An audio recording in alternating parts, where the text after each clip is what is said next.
ایک مسلمان کے لیے روزہ رکھنا اور اس کی اہمیت کیا ہے اور کن لوگوں پر کب سے یہ فرض ہوتے ہیں؟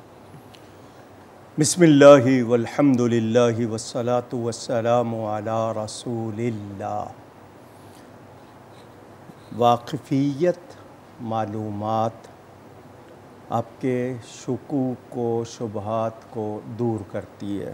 یقینی طور جب کوئی جاننے لگ جاتا ہے اور جان لیتا ہے تو پھر اس میں شبہ نہیں رہتا۔ بے شک اس بیان کو اللہ تعالیٰ نے شروع فرمایا یا ایہا الذین آمنوا فرما کر۔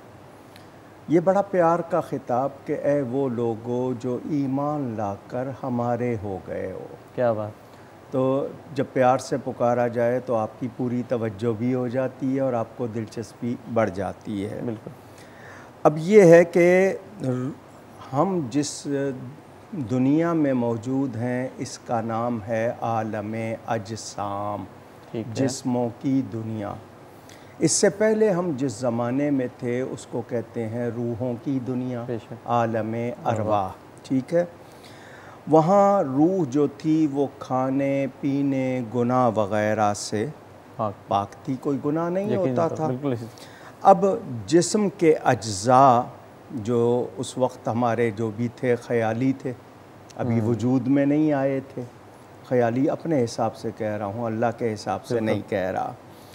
تو دونوں اب مل گئے یہاں پر، روح جسم سے اور جسم روح سے مل گئے، تو اب دونوں کی وجہ سے وہ مبتلا ہو گئے اس دنیا کے اسباب کے ساتھ، یقینی طور پہ جو بھی آپ اس کو سمجھ لیں۔ تو اب ہمیں غذا کی ضرورت پڑی جسم کے لیے، بیسک نیسیسٹی، جو بنیادی ضرورت جس کو آپ بیسک نیسیسٹی کہہ رہے ہیں۔ تو اب جب ہم غذاؤں کے حاجت مند ہو گئے تو اب اس میں غذا کا حاصل کرنا، غذا کا استعمال کرنا، اس میں ہم نے بہت سی ہدایات کو پیش نظر نہیں رکھا۔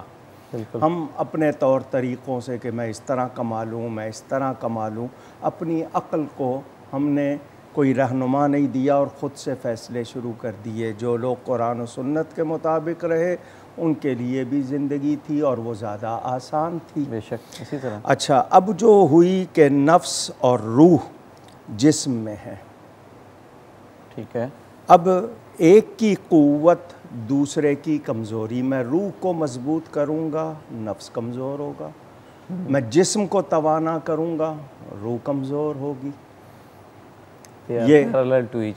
جی، اب وہ یہ ہے نا کہ میں کس کے تقاضے پورے کر رہا ہوں، میں روحانی تقاضے پورے کر رہا ہوں یا جسمانی تقاضے پورے کر رہا ہوں۔ تو اس وجہ سے ہم نہیں سمجھتے جس نے بنایا ہے۔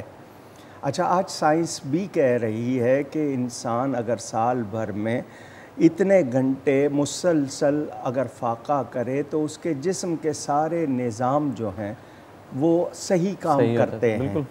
تو ڈاکٹر کے کہنے پہ ہم 2 دن 3 دن کتنے دن بھوکے رہ لیتے ہیں، کیونکہ اس کو پتہ ہے، تو یہ مجھے بتا رہا ہے میرے جسم کا اس میں فائدہ ہے، تو جس نے جسم بنایا ہے، کیا بات، بالکل، اس رب تعالیٰ کی، ڈاکٹر کی رائے میں کہیں غلطی ہو سکتی ہے، لیکن رب تعالیٰ جس نے خالق ہے اس میں تو کوئی ہمیں شبہ بھی نہیں ہو سکتا۔